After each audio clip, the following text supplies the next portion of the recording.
మాణిక్రావు గారు ప్రెస్ మీట్లు అయిపోయినాయి. నిన్న జగన్మోహన్ రెడ్డి గారు బెంగళూరు వెళ్ళిపోయారు. అది కూడా పత్రికల్లో ఒక వార్త వస్తూ ఉంటుంది, బెంగళూరుకు జగన్ అని చెప్పిన ఒక వార్త.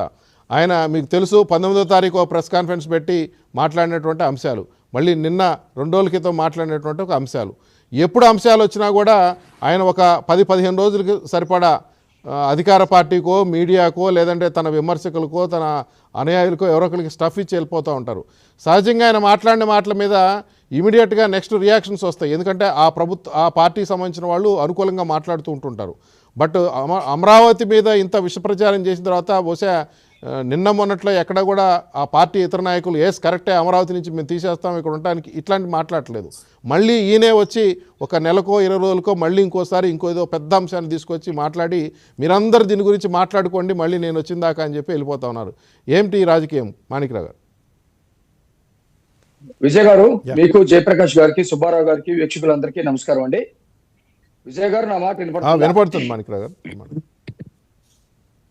మీరు అన్నది నిజం. ఒక మాట చెప్పి జగన్ వెళ్ళటం కాదు.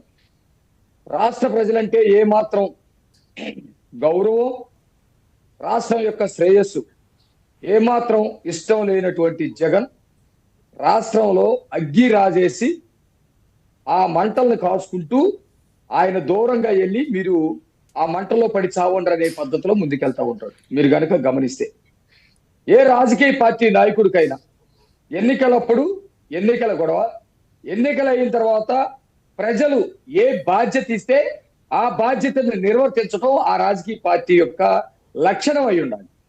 కానీ జగన్మోహన్ రెడ్డి ఇక్కడ రాష్ట్ర ప్రజల మీద కక్ష తీర్చుకునేటువంటి పనిని నిరాటంకంగా కొనసాగిస్తా ఉన్నాడు.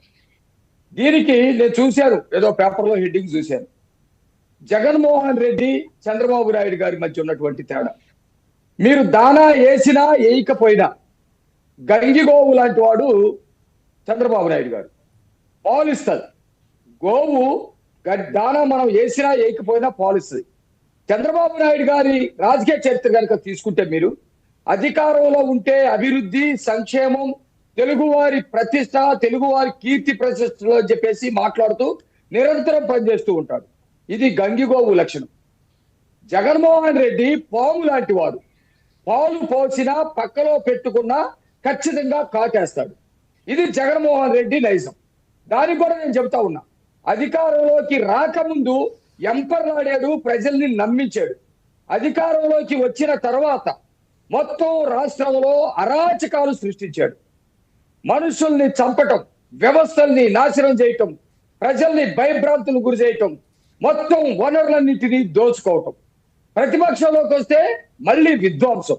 అధికారంలో ఉంటే అరాచకం, ప్రతిపక్షంలో ఉంటే విధ్వంసం. అందుకనే జగన్మోహన్ రెడ్డి విచ్చలవిడిగా రాష్ట్ర ప్రజల్ని రెచ్చగొట్టాలని ప్రయత్నం చేస్తా ఉన్నాడు. సైకోల్ని తయారు చేస్తా ఉన్నాడు జగన్మోహన్ రెడ్డి. రాజకీయ పార్టీలైతే కార్యకర్తల్ని తయారు చేస్తుంది, రాజకీయ పార్టీలైతే నాయకుల్ని తయారు చేస్తుంది. కానీ జగన్మోహన్ రెడ్డి ఒక టెర్రరిస్ట్ పార్టీ కాబట్టి సైకోల్ని తయారు చేస్తా ఉన్నాడు. నేను ఆ మాట అనడానికి ఏమాత్రం కూడా సంకోచించట్లేదు విజయ్ గారు. ఎందుకంటే తెలుగుదేశం పార్టీ ఉంది రాష్ట్రంలో, కాంగ్రెస్ పార్టీ ఉంది, బీజేపీ ఉంది, అనేకమైనటువంటి పార్టీలు ఉంటాయి. ఆ పార్టీలన్నీ కూడా ప్రజలకి సేవ చేయడం కోసం రాజకీయాల్లో పనిచేస్తూ ఉంటాయి. కానీ జగన్మోహన్ రెడ్డి అధికారంలోకి వస్తే అరాచకం చేస్తూ ఉంటాడు, లేకపోతే మొత్తం మతాల మధ్య, కులాల మధ్య విద్వేషాలని రెచ్చగొడతా ఉంటాడు. మీరు కనుక చూస్తే అధికారంలో ఉన్నప్పుడు జగన్మోహన్ రెడ్డి అధికారంలోకి లేనప్పుడు నేను ఇక్కడే కట్టుకుంటున్నాను ఇల్లు, అమరావతి ఇక్కడ రాజధాని ఇక్కడే ఉంటుందని చెప్పేసి మాట్లాడేది. అధికారంలోకి వచ్చిన వెంటనే అసలు 3 రాజధానులు కాదు 30 రాజధానులు కడతా, నా ఇష్టం వచ్చిన చోట కడతా, అసలు రాజ్యాంగంలోనే లేదు రాజధాని అనే అంశం అని మాట్లాడుతూ ఉన్నాడు. ఇది చాలా దారుణం. భారతదేశానికి ఒక రాజ్యాంగం ఉంది, ప్రతి దేశానికి ఒక రాజ్యాంగం ఉంటుంది.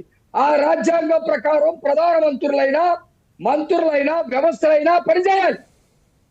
భారతదేశానికి ఒక రాజధాని ఉండాలని డాక్టర్ బిఆర్ అంబేద్కర్ గారు రాసినటువంటి రాజ్యాంగంలో చెప్పారు. ప్రతి రాష్ట్రానికి ఒక రాజధాని ఉండాలని చెప్పారు. రాష్ట్రం విడిపోయింది, కొత్త రాజధాని కావాలని చెప్పేసి మనం అనుకున్నాం. రాజకీయ పార్టీలన్నీ శాసనసభలో ప్రాతినిధ్యం వహిస్తున్నటువంటి పార్టీలన్నీ కూడా రాజధాని ఒప్పుకున్నాయి, నిర్మించుకున్నాం. వచ్చిన తర్వాత విధ్వంసం చేస్తా ఉన్నాడు. 10 సంవత్సరాల పాటు ఇనిపోయినటువంటి రాష్ట్రానికి కామన్ క్యాపిటల్ గా హైదరాబాద్ ఉంటుంది. లేకపోతే ఆ తర్వాత మీరు కొత్త క్యాపిటల్ కట్టుకోండి అని చెప్పేసి విభజన చట్టంలో మాట్లాడారు కదా. క్యాపిటల్ అంటే ఏంటి?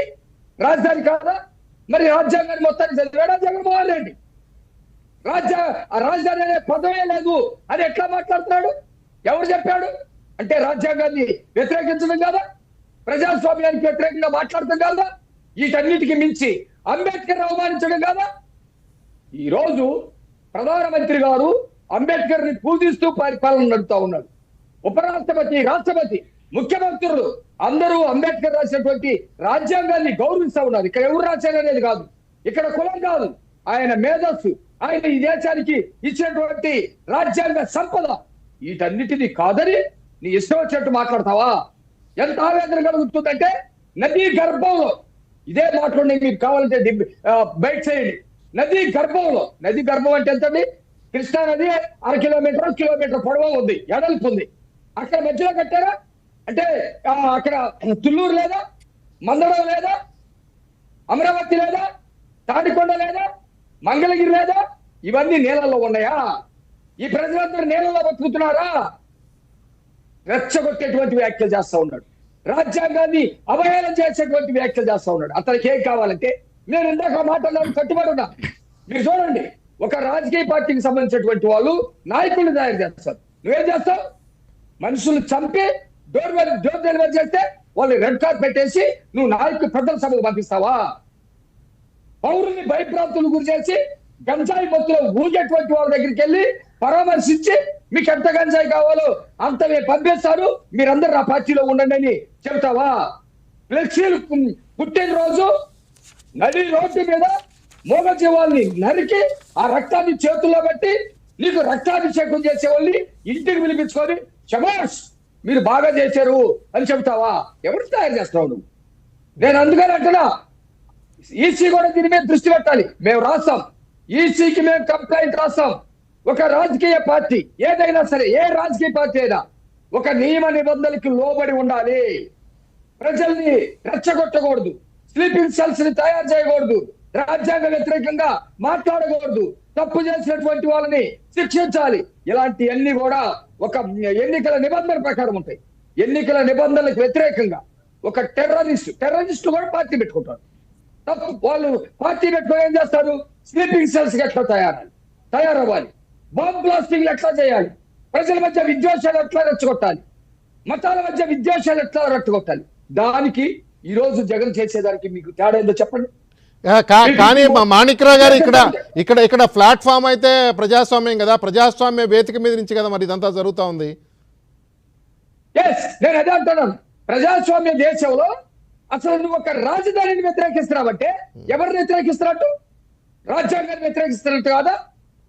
ఢిల్లీలో రాజధాని ఉంది. తమిళనాడు, కర్ణాటక, కేరళ వాళ్ళు కూడా ఢిల్లీ వెళ్తారు. నా రాజధాని, నా దేశం అనే భావన కలిగింది. నువ్వేం చెప్తావు? వైసీపీ వాళ్ళకి రాజధాని అవసరం లేదని చెప్తావా? రాజధాని కట్టాల్సిన అవసరం లేదంటావా? రాజ్యాంగాన్ని వ్యతిరేకించడం కదా?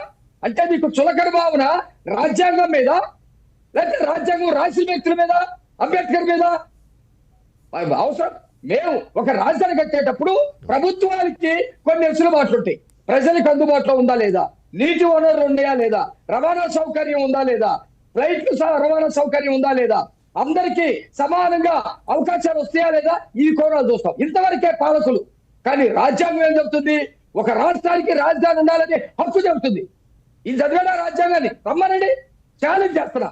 రాజ్యాంగంలో a capital in the one state, a capital in the country అని ఉంది.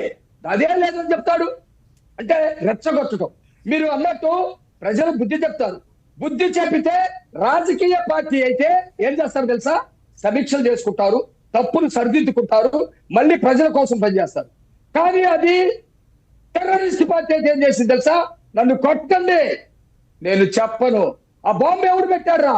నేను చెప్పను, నన్ను చంపండి. అక్కడ ఎవరు చంపారా? మనుషులు మొత్తాన్ని. నన్ను చంపినా సరే అవసరమైతే సైనైడ్ మిగతా, నేను చెప్పను. ఆ టైప్ తయారు చేస్తా ఉన్నారు. ఈరోజు సోషల్ మీడియాలో విర్రవీగుతూ ఉన్నాడు. వాడంతా వీడంతా అని ముఖ్యమంత్రి గారిని, వాడంతా వీడంతని ఉప ముఖ్యమంత్రి గారిని, మరి హోంమంత్రి గారిని. ఏం చేయాలి? మాకు రాష్ట్రం మీద ప్రేమ ఉంది. రాష్ట్రం మీద ప్రేమ అంటే మట్టి మీద కాదు, మనుషులు. ఈ రాష్ట్ర ప్రజలు మా బిడ్డలు, రాష్ట్ర ప్రజలు మా అన్నదమ్ములు. వీళ్ళని కాపాడుకోవాలి. జగన్మోహన్ రెడ్డి నిన్న గొర్రె తల తీసుకొచ్చి బ్రహ్మాండం అని చెప్తాడండి. ఏంటి అంటే జగన్మోహన్ రెడ్డి రాష్ట్రంలో విధ్వంసం రేపాలని చూస్తా ఉన్నాడు. మేము చాలా క్లియర్ గా ఉన్నాం. నాకు తగిలిస్తే ఒక్కొక్క నిమిషంలో చెబుతాం. విధ్వంసమైనటువంటి వ్యవస్థల మొత్తాన్ని కూడా సరిచేస్తా ఉన్నాం. రాజ్యాంగం మీద నీకు గౌరవం ఉంటే రాజధాని అనే పదానికి ఒక అర్థం ఉంది.